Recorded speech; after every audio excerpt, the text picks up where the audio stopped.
Honorable Vice Chairman, sir, I wish to mention that the inadequate and dwindling forest cover has been a major concern for a country like India. The aim of 33% of the geographical area under forest and tree cover as set by India's National Forest Policy 1988 hasn't been achieved even after 27 years.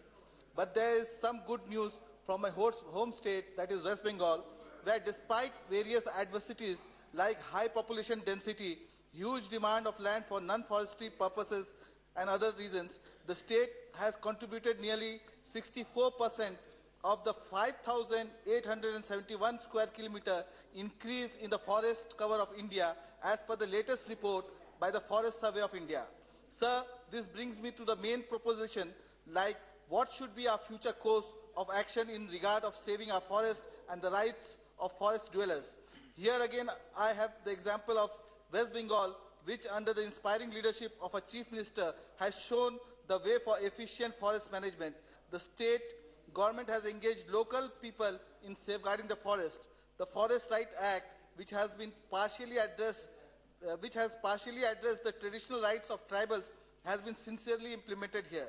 This has brought another positive effect in terms of reduced left extremist violence in the Jungle Mahal area, which could be replicated as a model in other states. Sir, I wish to conclude by saying, अगर बढ़ते हैं जंगलों के दायरे तो बढ़ जाने दो उन्हें, अगर बढ़ते हैं जंगलों के दायरे तो बढ़ जाने दो उन्हें, ये भी आशियाने हैं किसी के, हमारे तुम्हारे आशियानों की तरह. Thank you, sir.